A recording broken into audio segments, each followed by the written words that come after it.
Dragon Ball Super levou o nível de poder a outro patamar. Mas a gente não esqueceu tudo que rolou lá em Dragon Ball Z, né? O clássico também, né? O clássico pra gente é Dragon Ball Z. Quem é que não se lembra da Genkidama, das lutas épicas contra o Freeza, o Cell, o Majin Buu? É só coisa bacana. Nessa época tava todo mundo sempre se superando em demonstrações de força. E hoje a gente vai falar desses e de outros feitos absurdos. Bora lá.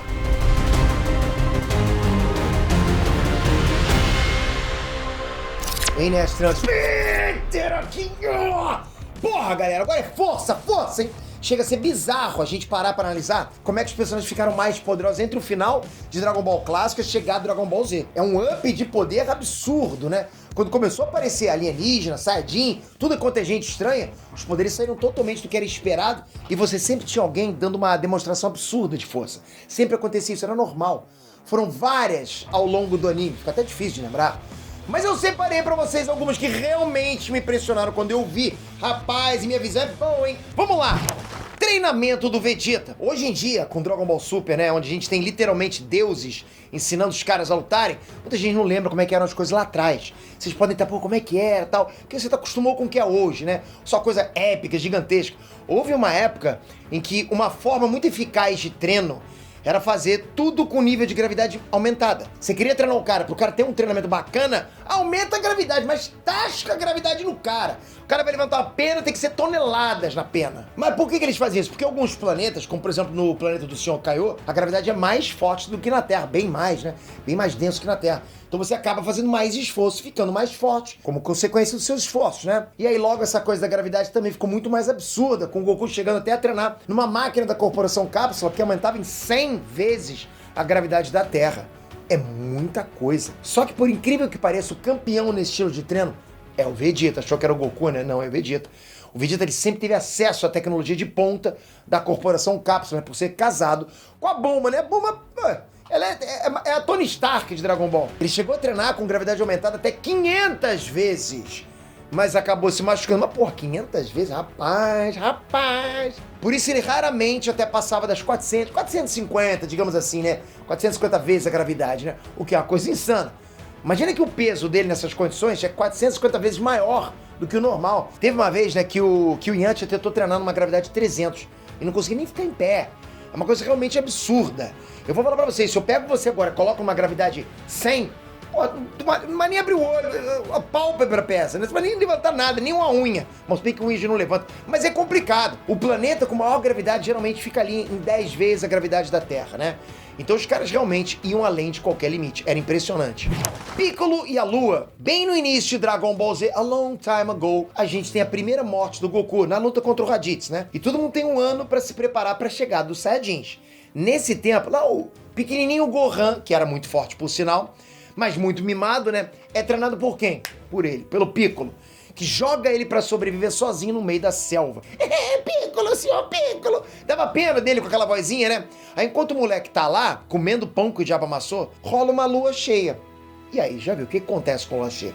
O Gohan, que ainda tinha uma cauda, olha pra aquela lua, né? Oh, uma lua! E se transforma no Ozaru. E aí cabe o Piccolo dar um jeito nisso antes que o Gohan destrua tudo. Porra, ele vira um abiju de 10 caudas. 10 caudas é o caramba, um abiju de 100 caudas. Ele explode a lua. O Piccolo faz isso que eu falei pra vocês. Explode a lua, chega de lua. É isso. Simples assim. O cara tá aqui na Terra, dispara uma rajada de energia e a Lua simplesmente é pulverizada, como se fosse um balão cheio de ar. E isso também é o suficiente pro Gohan voltar pra forma normal, desacordado, lógico, e o Piccolo também aproveita pra já arrancar a cauda do Gohan, pra ter certeza que esse problema não aconteça mais. Até aí beleza, né? O próprio Goku não tinha mais cauda, mas precisava destruir a Lua. Rapaz, como é que fica a nossa noite sem Lua? E sério que foi tão simples assim? Isso foi o cúmulo da ignorância. E olha que a gente tá falando do Piccolo, que já foi superado em poder, ó, há muito tempo. Destruir a Lua é complicado, hein, rapaz? Ó, não dá não, já tentei, não funciona. Vegeta versus Majin Buu. Bom, mesmo depois de um arco de redenção, o Vegeta é consumido pelo próprio orgulho na saga do Majin Buu e se deixa ser manipulado pelo Babidi, no que muita gente chama de Majin Vegeta. Ele fez aquilo para poder lutar de novo contra o Goku, e é justamente essa luta que acaba permitindo que o Majin Buu seja revivido. Quando isso acontece, a situação fica crítica demais, e o Vegeta percebe que cometeu um erro. Que coisa, né? O Vegeta cometeu um erro. Como forma de reparar isso, ele se sacrifica para tentar matar o Majin Buu antes que ele faça mais estragos. E a solução que ele arruma para isso é um ataque suicida, onde ele libera todo o ki dele de uma vez só, pulverizando o próprio corpo dele e tudo mais que tiver em volta. Essa cena é nada menos do que impressionante. Ele varre todo o local onde a batalha está acontecendo, não sobra nada em pé, pulveriza. E mesmo assim não é o suficiente para matar o Majin Buu. Só que a explosão causada pelo Vegeta com todo o Ki dele continua sendo uma das mais espetaculares da série inteira, contando até o Dragon Ball Super, ok? Sério, é um absurdo aquilo. Cell! Antes disso, a gente também tem uma outra explosão épica, deve lembrar, né? Rolou lá no final contra o Cell. Todo mundo lembra que ele era um vilão que ia ficando mais poderoso e aperfeiçoando a própria forma conforme ele absorvia os androides. E ele já estava na forma mais perfeita dele, mas o Gohan conseguiu derrotar o Cell. Só que antes disso, ele volta para uma fase mais primitiva e fica inchado, virando uma bolota enorme, né, que vai se autodestruir. E se explodir, ele pode levar toda a Terra junto com ele. Sim, o planeta Terra, o nosso planeta. Para salvar o planeta, o Goku consegue pensar bem rápido e se teleporta junto com o Cell para fora da Terra, para a explosão não causar nenhum estrago. Bom, o problema é que eles acabam indo parar no planetinha pequeno onde vive o Sr. Kaiô. Coitado do Sr. Kaiô, né? Tá lá o Sr. Kaiô tranquilaço, junto com o macaco Bubbles, o grilo Gregory. Dito e feito, o Cell explode e pulveriza o planeta do Sr. Kaiô da mesma forma que faria com a Terra caso ele ainda estivesse lá. Lembrando que o planeta do Sr. Kaiô, é dezenas de vezes mais denso que o da Terra.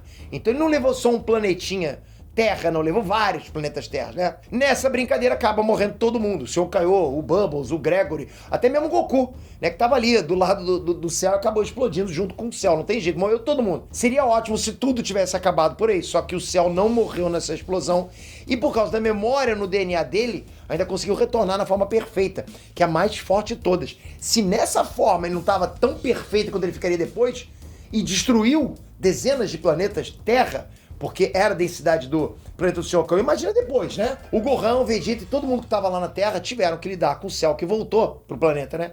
Com direito a matar o Trunks do futuro na frente do Vegeta, que enlouquece vendo aquilo. No final, essa acabou sendo uma das vitórias mais apertadas de Dragon Ball Z contra um vilão, né? Com o Gohan vencendo com praticamente um braço só e um bom incentivo do Goku lá do outro mundo. Mesmo assim, o Cell deu uma prova gigantesca pra gente de como ele era poderoso, né? Apesar do planeta do Sr. Kaiô não ter sido o único a ser explodido. Freeza! Bom, em Dragon Ball Super a gente tem o Moro, Devorador de Planetas. E eu risco a dizer que se esse título não fosse dele, teria que ser do Freeza. É o vilão mais sádico de todo Dragon Ball. Dragon Ball inteiro, não é só do Z não, todo Dragon Ball. E também responsável por algumas das maiores demonstrações de força de todo o anime. Sim, o Freeza. A gente tem que lembrar, galera, que ele foi o responsável pela destruição do planeta Vegeta, que aniquilou praticamente todos os Saiyajins quando Goku e Vegeta ainda eram crianças. Ele tinha todo o exército dos Saiyajins contra ele, incluindo Bardock, que é o pai do Goku. E só com a bola de energia ele conseguiu explodir o planeta inteiro. Nem esforço ele precisou fazer, né? Nessa que virou uma das cenas mais clássicas de todo o anime. E esse não seria o único planeta destruído pelo Freeza, não. Também foi o responsável pela destruição de Namekusei na luta contra o Goku. E essa só não foi mais fácil porque ele já tinha levado uma surra do Goku Super Saiyajin, né? Tava debilitado, todo machucado. E o planeta acabou demorando para explodir. Mas sério, o cara costumava destruir planetas por aí, dizimar raças inteiras. E tinha um império que se estendia por quase toda a galáxia. Dá para imaginar o quanto que isso é absurdo de forte? Você consegue imaginar isso? Extinção humana. Mas como não poderia deixar de ser, a vez da Terra chegou também, tá achando o quê? A gente conseguiu escapar da destruição pelo Freeza, pelo Cell e até mais tarde pelo Bills, né, que é o deus da destruição. Mas o Majin Buu, galera, esse aí foi um vilão bem sucedido nessa tarefa de transformar a nossa casinha em pó. Ele olhou pra Terra e falou, chega de terra, né? E ele ainda fez isso com requintes de crueldade. Quando ele atinge a segunda forma dele, o Buu já mais magro, totalmente maligno, ou Super Buu pra vocês, ele fica procurando pelos guerreiros mais fortes pra enfrentar e vai parar na plataforma celeste, onde vive lá o Kami-sama. Ali, o Goten e o Trunks ainda estão tentando aprender a dança da fusão, mas o Buu tá impaciente e quer matar a humanidade inteira. Ele até espera um pouquinho, mas perde a paciência e ali de cima da plataforma mesmo, ele desfere uma chuva de ataques que simplesmente vão matando todo mundo no planeta que não tá na plataforma. Todo mundo que tá ali fora da plataforma. O cara acabou com a raça humana. E um pouco mais pra frente, quando ele vira o Kid Buu, forma final mais brutal dele ainda, ele destrói a Terra com um golpe só. Só sobra mesmo quem o Kibitoshin consegue salvar com teletransporte. Felizmente, lógico, eles conseguem usar as esferas do dragão lá em Namekusei pra reviver todo mundo e recriar a Terra. Mas fazer o que o Majin Buu fez é uma das coisas mais impressionantes em termos de poder e força em Dragon Ball Z.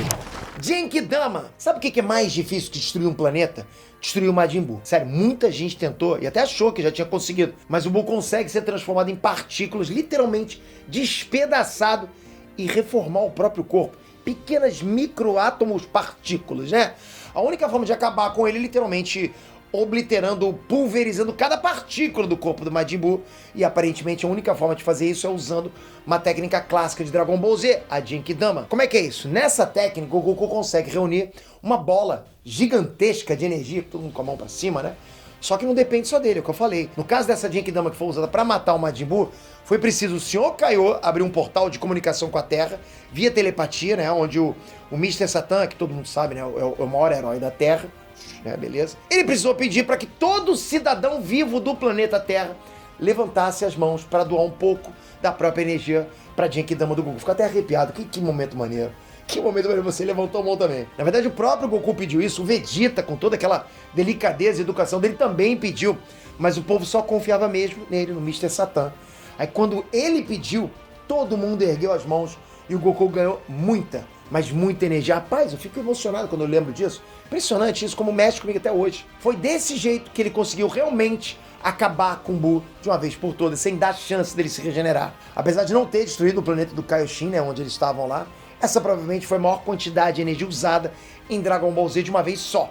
Literalmente, a energia, o Ki, de todos os habitantes da Terra sendo arremessados em cima do Kid Buu. Impressionante, acho que é pouco para tentar explicar para vocês o tamanho desse golpe, né, que eles tiveram que usar para salvar o universo. E eu vou falar para vocês, por que a gente se emociona quando fala esse tipo de coisa? Porque a gente lembra do momento, a gente lembra o que representou.